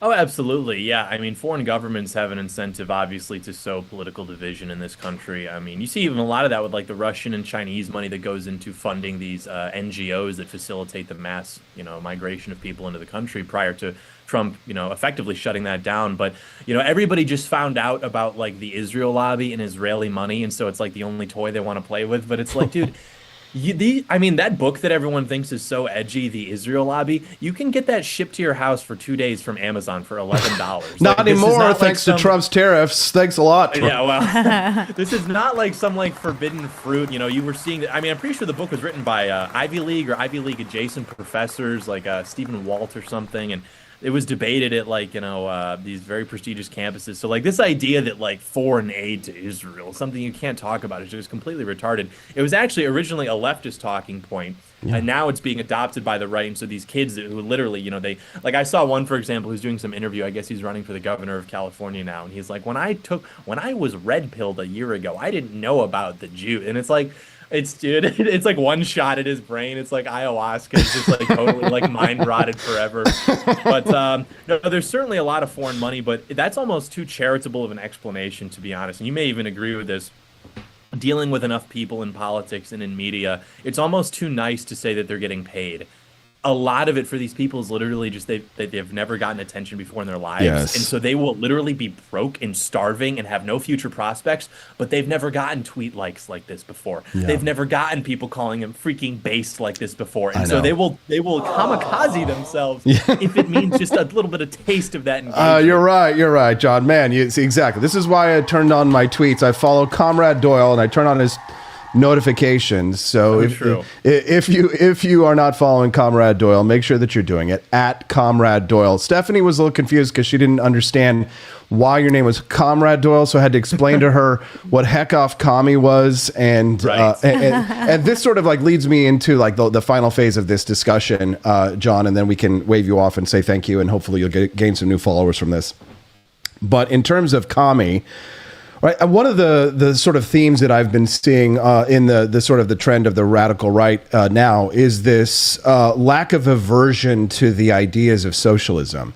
And you'll see it sometime with like Yoram Hazony and some of the right-wing nationalists. Who was the one? Siraj? Who was Siraj Hashmi? Who was Sarab Ahmari? Sarab Ahmari. Oh, Siraj Hashmi is not, Rumpel. not Siraj Hashmi. Sarab Ahmari, excuse me. He's a good guy. Right. We like him. Siraj we love, yes. But this sort of lack of aversion to the tenets of socialism and communism that, I remember TPUSA used to very proudly fly the whole socialism sucks flag. I don't see it as much anymore. Sometimes I do. But for example, yesterday, this is Christopher Rufo. He was writing on his X account, his deep sense of admiration for an avowed communist. And it is strange to see so many young people who are notably on the right, considered to be considerably, a right winger, proud right wingers, adopting the tenets of socialism, right? And then, of course, being avowed nationalists. Now, again, we don't have to get too deep into the Nazi stuff. If you still haven't read that book, please do read that book. About, I don't know anything about that. About the Nazi economy, the making of the Nazi economy, and what really socialism is. But I wonder what your thoughts are on this, as many on the right have openly and proudly stated, we want socialism, but, for white people. Your thoughts? Yeah, my explanation for that, it sort of mirrors a lot of the trends we're seeing. For example, the post-liberal trend. I had a conversation recently with a Catholic, and he didn't post this conversation. I can't imagine why, but we were kind of going back and forth about things. And I realized about halfway during the conversation that all this guy wanted to do was shit on the founding fathers, call them Freemasons, and say that we should have more immigration because if we have more Catholics in the country, why is that a bad thing? And it's like, and this person's not born in America, just for what it's worth. He was born closer to the equator. And the problem is it really does come down, I think, to this sort of tribalism. And you might explain it in a way that is more friendly or palatable to an American audience. But when I see a lot like Sarab Ahmari, I'm sorry, but, I would have to look up Ahmari in terms of like the Civil War veteran registry. That's not like, that's not an Anglo-Saxon name. I'm sorry. But I see all of these people who are, quite frankly, not descended from our ancestors.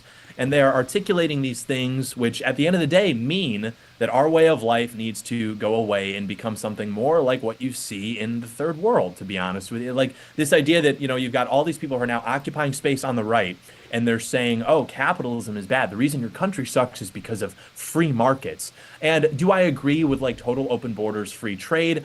Not exactly, but that's separate from, like, the domestic economy, I would argue. I don't think that the existence of markets and an emphasis on, like, individual pursuit of, your own personal empire is bad. I mean, that is like literally what this nation was built off.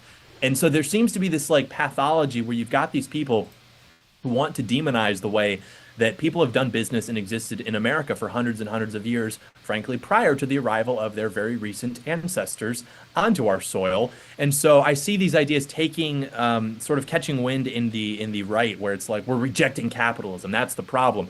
And instead we want to focus on like a freaking wholesome collective community and stuff like that. And it's like, look, we've always had community in America, but that did not exist the way that community exists in other parts of the world, which is the whole, like, it takes a village to raise a child. We're all this big wholesome commune and we all provide for each other. It's like, dude, the American way of life is, and people will cringe at this if they're going through their edgy phase, it is like, I want to have property, I want to be left alone, I'll kill you if you don't leave me alone, and I want to get money. There's nothing wrong with that. I want to be a prospector, a pioneer, industry. Like, that is how Europe regards America. That is the American spirit. Always looking for some sort of conquest and some sort of frontier. And yeah, I'm not going to demonize that because like some guy writes some like 4,000 word think piece about how that's not like free. Yeah, it's a lot of them are like these angry Canadian white guys, right? Or it's like these guys that are just came down from Canada like one or two generations removed, right? So they pass as white in the circles, right? But it's like, dude, you got natural. Your parents are Canadian. My name is Austin Wade. The first grave with the name Wade on it goes back to like 1714 in this country. So like literal pioneers.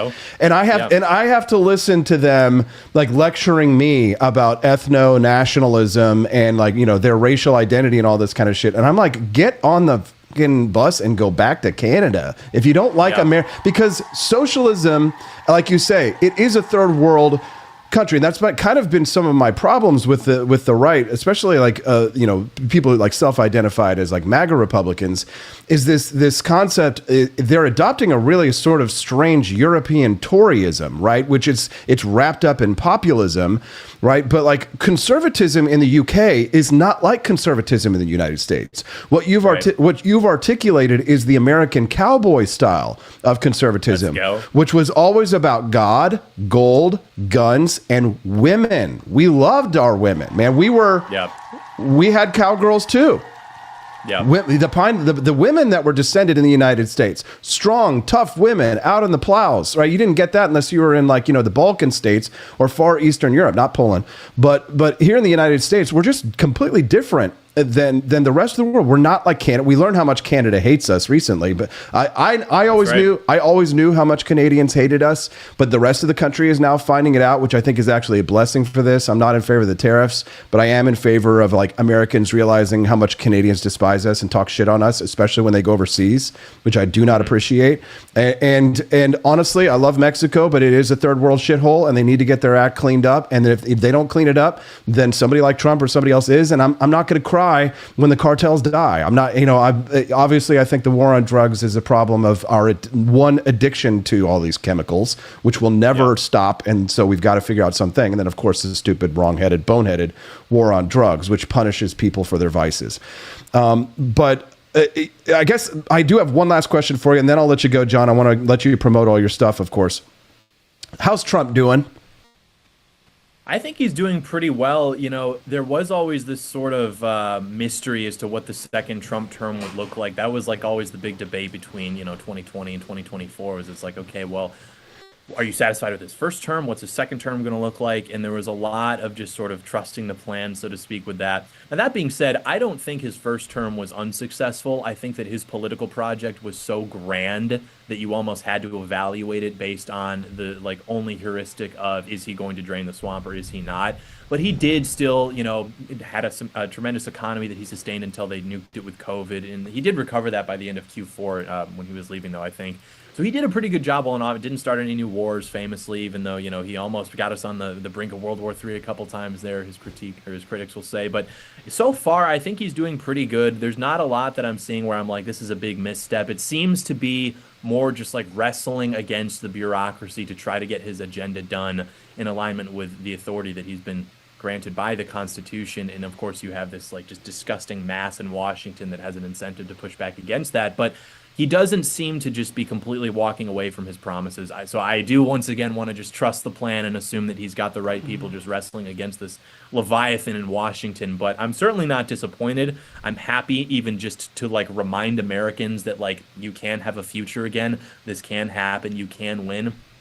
I think that if Kamala would have won, and it's almost good. And I know that like I believe his political like project can stand on its own without having to just be compared to like, the lesser of two evils kind of thing. But it also is just like so objectively fantastic that he won and Kamala did not, because if she had won, you would have seen like political persecution and like probably unseen in this country's history. The border would have been wide open, amnesty for 40 million illegal aliens. And then it's like it would have been over. We would have had to go start a compound in Idaho or something. Then we would have really had to defend ourselves from being then you guys would have been up against the wall with the libertarians. I've given a shit over in the chat, says I knew AP is a Freemason, LOL. He wants to know. So true. He wants to know John Doyle's ex. It's at Comrade Doyle. Anything else you want to plug or share with our audience before we let you go, John? Great conversation. No, you can follow me on Twitter at Comrade Doyle or youtube.com/John Doyle. And yeah, thanks guys for having me. I hope you and the furries in the chat have a great weekend. Thanks, Sarah. We appreciate you. We're glad we still live in a free country where furries can exist alongside people like John Doyle. Have a good one, John.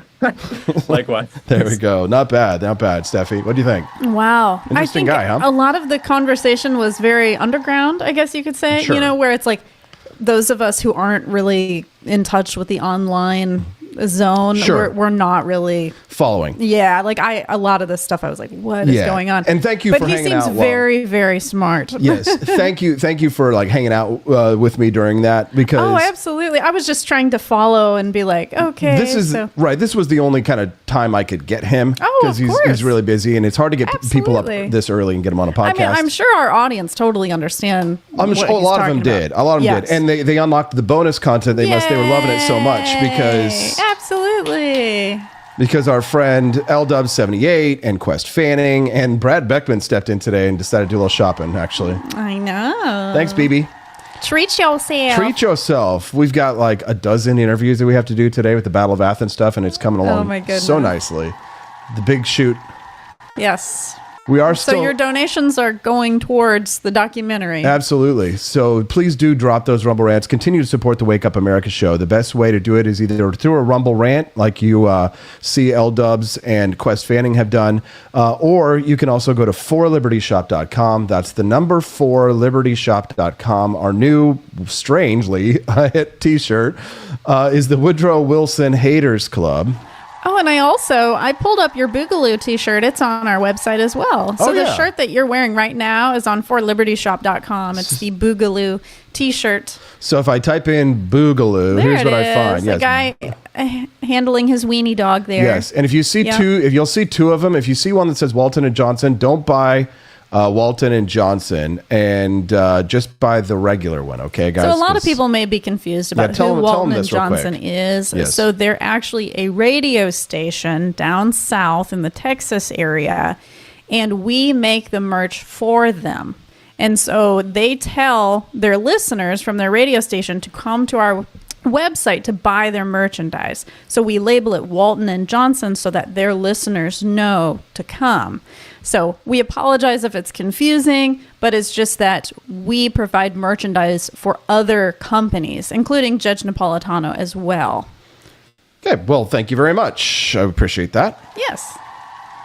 Amy was saying, what is a Groyper? I say a Groyper is a term associated with a loosely organized group of far-right, white nationalist, and alt-right activists in the United States, primarily led by political commentator Nick Fuentes. Their ideologies like, white nationalism, anti-Semitism, homophobia, and extreme anti-immigration views. They position themselves as American nationalists, and they advocate for like traditional Christian values, they say, and they criticize mainstream conservatism for not being sufficiently nationalist or pro-white. So that is like so whitey There white. are so many terms, this whole Christian nationalist, what was it? Post-liberal. Liberal. I'm like, what is all this stuff? Back in our day, we just had Libertarian, Republican, and Democrat, and Tea Party. That's all we had. So post-liberal is someone, you are a liberal. In the good sense, like a classical liberal. Yes, I understand classical liberal. So a post-liberal is someone who is not liberal, meaning that they are authoritarian. Post-liberal is not liberal? Post-liberal means after liberalism. They're authoritarian. They're advocating for a more unified, centralized, ironically more socialistic nation. Dear. And that's what John and I were talking about. Yes, that you have these people who go so far to the right that they end up on the left with their economic views, with many of their views, maybe not their social views, but essentially it's Nazis versus commies. That's really what we were kind of talking about there. And John is somewhere in the middle. John is really more of a conservative. And he likes Trump. Yeah. So that means he's probably a Republican. Yes, he means that, and he's very more restrictive on immigration. Yeah. He's probably doesn't agree with us perhaps on the war on drugs, or he's very we would be more permissive or tolerant of homosexuality than someone like that who has those Christian values. Yeah. So there's cultural differences, right? But in terms of political views, in terms of the founding fathers and his view on Reagan, right? He adheres more to that traditional conservative view. Yeah, I don't get, why do people not like the founding fathers? What is this whole trend of people not liking They were too liberal. Oh, I see. They were too liberal. They didn't like that Thomas Jefferson was a deist. Yeah. They didn't like that they wanted him to be a Christian. Yes, and because they're obsessed with conspiracies, like Conspiracy Brain guy, the guy we were watching earlier on the show. Right, and they see being a Mason as being like controlled or manipulated by the Jews. So George Washington was a Mason. So therefore, he must be being controlled and manipulated by the Jews, right? Everything goes back to that conspiracy brain, right? Because the Nazis were the ultimate conspiracy theorists. Oh, well, of course. They were the biggest ones. And that, I mean, Hitler had not only his conspiracy theory, the stabbed in the back theory, which was like one of the primary motivators for his rise to power, which is that we lost World War I because we were stabbed in the back by international Jews and capitalists. And then, of course, he had his conspiracy theories on economics as well. So So anyways, it's a fantastic conversation to have because to have someone like John Doyle is a rare treat because he understands all the terms, he knows all the history. But I tease him about it because I remember before the debate, he's like, let's talk about Nazis because he's like, he doesn't know really that part of history as well. So I keep teasing him and giving him books and saying, you should really read up more about the Weimar period and all that stuff. So you don't end up like this guy that we watched again on the conspiracy brain guy and ending up with, Walt Disney did 9/11 or something. Well, it sounds like what he does is he just drinks a lot of coffee and he's having fun. I think that's what most people on Twitter do, honestly, is they're just messing around and they don't realize that what they say sometimes could be hurtful to people. Right. Well, again, it's all about being edgy, like he's saying. They're all just trying to be edgy. To get likes, to get validation from others that they wouldn't normally get here in society. Yes. So John Doyle, it looks like people really enjoyed that conversation. Good. One of our new friends in the chat, Drake495, said, thanks for introducing me to John Doyle. I'd never heard of him before today. Well, you're welcome. Absolutely. Yeah, I mean, he certainly brought a very different perspective than what I have really seen in my circles that I listen to. We've been having conversations about faith recently. I spoke to my pastor, actually. You did after you were on Fox because he saw you. Yeah, my pastor growing up, he was the one who presided over my mother's funeral. Yeah. He was the one who was kind of responsible for, I'm pretty sure he baptized me. And so he was kind of the one who was responsible for my Christian faith growing up and how I felt about the church and religion. Yeah. I had some other pastors when I was very young that I really loved. And Phil was good. I didn't dislike Phil at all. Yeah. I just, like, by the time I got to be about 16, 17, 18, I was working my way through the Bible.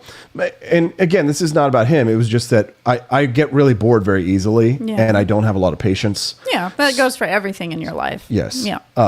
So I kind of need to have constant stimulation, whether it's intellectual stimulation or some like a extreme activity, scuba diving or something like that, or I go a little crazy. Yeah. Right? I think it's just like masculine urges, right? To like run and hit balls and punch people, in karate class. Yeah.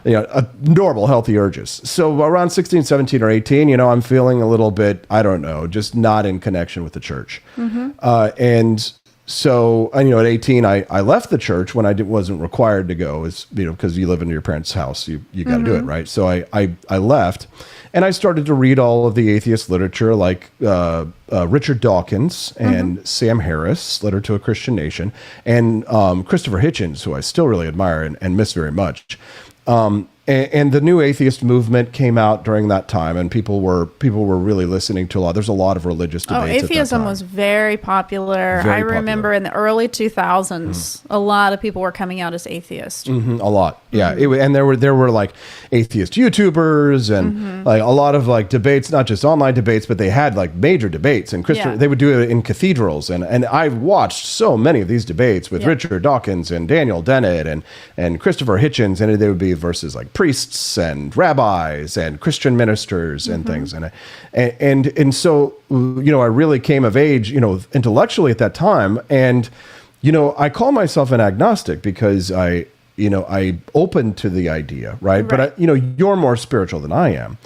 But it was challenging to hear from my pastor and to call him up and to talk to him frankly about, where I'm at. Yeah. Just because I think he thinks in part that it's his fault that I fell away from the church, but it's not, right? And I don't want him to think that, right? And our church family growing up, loving, kind people, right? And it's because of the church family, I think, that I have such a high opinion of Christians, many Christians today. Not all groups of Christians, some of them kind of terrify me, but like the ones that would go to Jonestown and form a socialist cult and drink Kool-Aid and give it to their children, not my type of Christian, but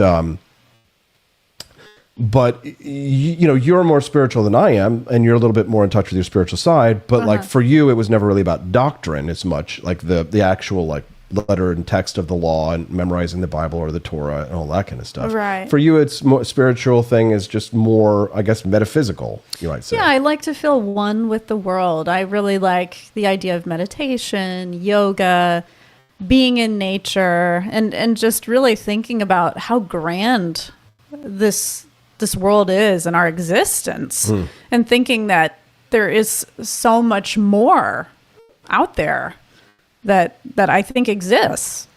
So I definitely, I just have faith in energy and vibes. I guess I'm a little bit hippie in that way. Yeah, and I get that, and I think that's actually in sort of a way, it's like you're sort of fulfilling your feminine prerogative. You know, you're kind of it's all about the feels. Yeah, you're the yin to my yang. Yes. Right, and that's good. I think that's actually kind of healthy, right? And you make me smile. You make me feel good when you like say things like that, not like horoscope, but kind of in that same vein. Because energy is real. I mean, it's proven that there is truly energy in everything. There is. It's just produced down at the nuclear power plant here in beautiful, in beautiful mid-Missouri. Yeah, but energy is contagious. When you surround yourself with other positive people, you're going to feel more positive. When you surround yourself with negative people, like on Twitter, you're going to go down a dark rabbit hole. Yes, for sure. I'm excited to see everybody here for the APDC Liberty Tour coming up so soon. I know, literally like a week and a half away or so. Goodness. Dude, I'm so excited. We've got a lot going on over here. I mean, we are so busy over here behind the scenes. Once the show is over, for us, it's like go, go, go. I've got like 6 or 7 interviews that I have to do to try and hire people today for the documentary. Yeah. Your mom's in town, right? We're really trying to have a good time for her birthday. Happy birthday, Verna Cole, 70 years old, the big one. We're so glad that she could be here, especially because of her surgery made it hard to walk. So she's recovering well, and it's been so great to see her like taking up exercise. Your mom is really taking up exercise, which we're really big on for sure. We're big advocates for that. So let's give it up for Verna Cole. She's been working out since August, feeling good. She looks great. Yeah, you can make changes in your habits at any point in your life. It's never too late. That's right. I'm really proud of her, and I'm really glad and thankful that she's here this weekend. So she can hang out with us and, of course, hang out with her beautiful granddaughter, Hazel. That's right. Sweet little baby Hazel. You will get to meet sweet little baby Hazel if you're going with us on the APDC Liberty Tour. If you're not, well, sorry, guys. Hopefully you can join us maybe next time in Argentina. But there are still a couple of tickets left, guys. If you want to join us in person, in real life, and maybe even see a recording of the Wake Up America show in person, then join us in Washington, D.C., May 1st through the 3rd. You can get all of the details at forlibertyshop.com. Oh, don't forget, before I forget, Stephanie, Angelo's going to be there. Oh, really? He wants the itinerary. Oh, he's coming? Angelo Pacheco will be there. That's so cool. January 6th. Yeah, wow. We're going to have some real Justin messaged me today. He's working on his tickets. So Justin is going to be there. Wow. Next you're going to say Camellia will be there. I wish. I think she's really busy with her lobbyist. I know she is. I saw her yesterday with the governor, with Glenn Jacobs. Oh, yeah. She's doing big things. Eric Schmidt. I mean, Camellia is she's far surpassing us all at this point. So give it up for CJ. Yeah. How amazing. You know, sometimes darkness can crowd around you, and it can be difficult to see the light. And a lot of times, sometimes I watch these cave diving videos, and it tells these stories of these tragedies where the cave diver will, maybe because the silt has risen up in the floor of the cave, and so they can't see the entrance. They've lost the guideline to get them out, and so they feel all alone. And many times, sometimes a cave diver will succumb, and they will lose their life in these cave incidents. And what they didn't know was that if they just kept going, if there was just a little bit more, if they just had a little bit more faith and confidence in their training and their respect, if they just grounded themselves in the principles of cave diving, the safety principles of cave diving, if they had just gone back to the center, stayed calm, breathe in through the nose, out through the mouth, Well, I guess in the cave when you're scuba diving, you can only breathe in your mouth, which I hate. Well, that's true. You can't breathe through your nose. Some can. Some have like face masks. I want a face mask. But this is all. But yes, you do have to breathe, or else you're going to hyperventilate. Which I've basically hyperventilated before underwater when I saw jellyfish surrounding me, and the girl had to come down, the scuba master girl, and she had to literally meditate with me. Yes. And so the point of this though is that sometimes salvation is just around the corner. Yeah, and absolutely. You just have to trust. You just have to have a little bit of confidence in yourself, and no matter how bad it is, no matter how much you're getting attacked, and a lot of times you're being attacked. It feels like nobody's on your side.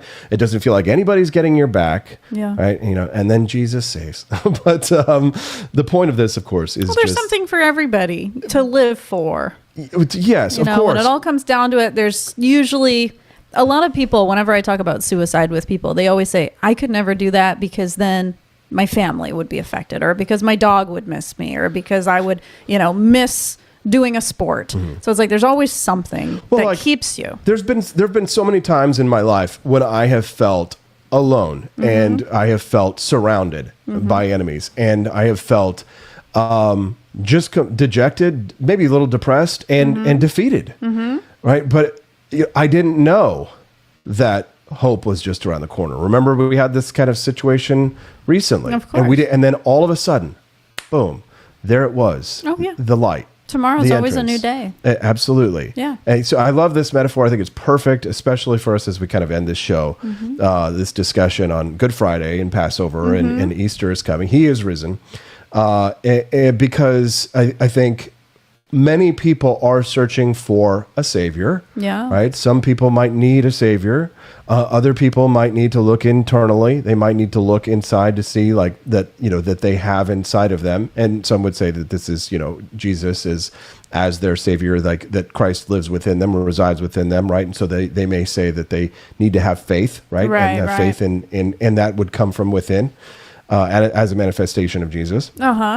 I'm not sure how Jews might articulate this concept, but the savior concept does exist in Judaism. I think Hashem. They say Hashem is with them, God. Well, Hashem is God. Yeah. But there is a savior prophecy in Judaism. It's simply that they do not believe that Jesus was the savior, that he came. And the Christians are the new sect of the new kids on the block that adopted the Old Testament and then wrote the New. Right. Yeah, because they always talk about Lord our God, Hashem. Yeah, so it's mostly God that I would say Jewish people look up to. Yes. We've got the bonus content, and we've got about, let's see, it's 46, so we've got about a little bit more than 10 minutes, but we also do have commercials, and we're going to tidy things up here. Stephanie, we had a lot of other things that we were going to discuss as well. I had like a million billion clips. Elon Musk and all his children. Oh, yeah. You know what? You want to see something really nice? Let's end with something very sweet. Why don't we do that? We had such dark conversations sometimes. Here we go.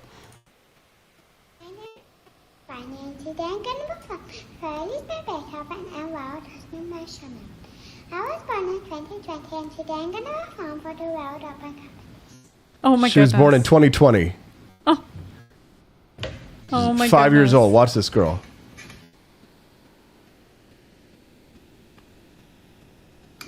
Oh.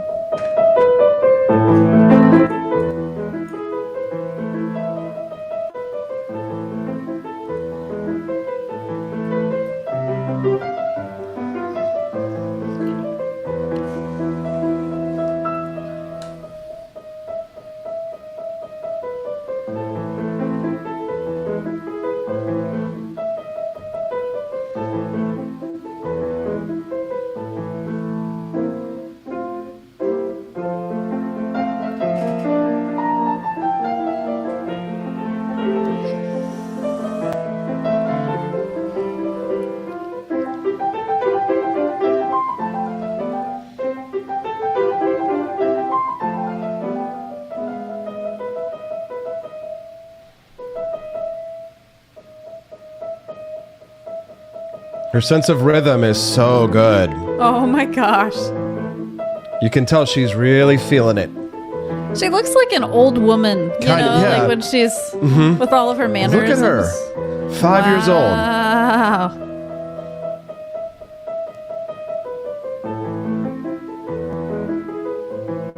I can't tell you how many times I've heard this butchered at recitals and concerts in my life. And to watch by 10-year-olds, this is a 5-year-old girl. Jeez. She's going to win America's Got Talent.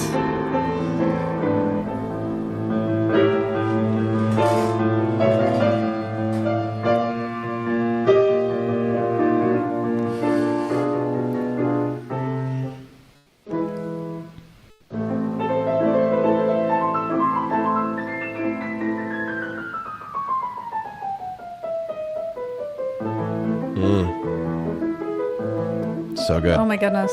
Well, could be autism, says Will Run Riot. I guess we better get Hazel some piano lessons right now. The earlier you start your child at learning a skill, I think the better off they'll be. Because I started learning guitar when I was 17 years old, and I just could never get the strumming patterns down. But I know that if I had learned a lot earlier in my life, I'm sure I would have been a lot better. We love you guys. It's Friday. It's time to party. We appreciate so much all that you do for us. Steelbringer, Latrell, Camelia's in the chat. I know that you guys have stepped up for us in such a big way, in so many ways. And I can't say enough how grateful I am to people like Amy J. Ease, right? She joins, Will Run Riot. He does like a coffee subscription. Amy's a big monthly supporter. Yeah, and Will Run might be actually helping us with some food. He might, he might be hooking us up with a food truck for one of the shoot days. Yeah. Cecilia H., we're going to get to see her on the APDC Liberty Tour.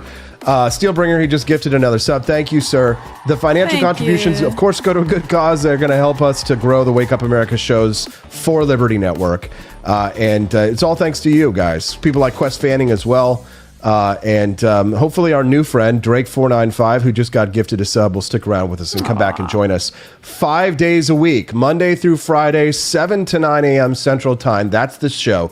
So before you go, if today's your first time watching, click the follow button before you leave. And when you do leave, we exit what? Through the Griff Shop, right, Steffi? Through the Griff Shop, not the Groyper Shop. That's right. It's a Griff Shop, not the Groyper Shop. You can get shirts like these at Boogaloo. You can get our delicious Founding Flavors coffee.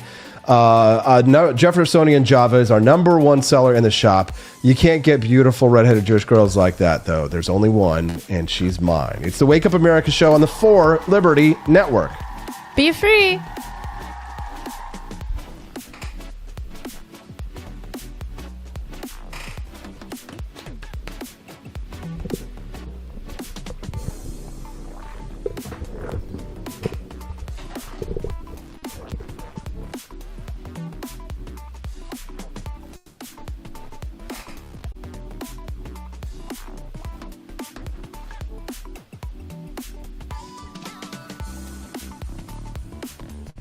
Years, $40 billion, and not a single inch of track. Welcome to America's most expensive imaginary train. Back in 2012, Texans were promised a miracle of modern transit, a high-speed rail line connecting Dallas and Houston in just 90 minutes. It was sleek, it was shiny, it was supposed to be a Texas-sized leap into the future. And today, you could walk the entire route in cowboy boots before you ever set foot on this so-called bullet train. 12 years in, and what do we have? No stations, no trains, no track. But don't worry, there's plenty of paperwork, lawsuits, blown deadlines, and scorched taxpayer money to go around. The project, called Texas Central Railway, was originally pitched as a private venture. No public money needed. It was going to be the first true high-speed rail system in the country, completely self-funded. Fast forward a few years, and that private label started fading faster than Amtrak's on-time performance. Costs ballooned. Construction never started. Investors started pulling back. And suddenly, surprise, the project had its hand out for federal funding. That's when the Department of Transportation stepped in with a $64 million planning grant. Because nothing screams fiscally sound decision-making like rewarding a project that's produced absolutely nothing with more money. But even the feds eventually had to admit this was a bad look. Just this month, they rescinded the grant, calling the project what it is, a total waste of taxpayer dollars. And yet, the folks behind Texas Central still claim it's all going according to plan. They say trains could be running in 7 years, which if you're keeping track is the same thing they said 7 years ago. Meanwhile, they're tangled up in legal battles with property owners who don't want a rail line carved through their land. And who can blame them? Especially when the only thing chugging along is a stack of empty promises. Let's not sugarcoat this. This is a case study in government-enabled vaporware. A $40 billion transportation fantasy that's accomplished less than a high school woodshop project. And the defenders? Oh, they'll tell you it's about vision, about legacy, about building for the future. But if you've ever driven through Texas, you know what Texans actually use: pickup trucks, highways, and buckies. You think the average Texan is going to trade the open road for a $200 one-way train ticket that drops them off 30 minutes outside the city center? Give me a break.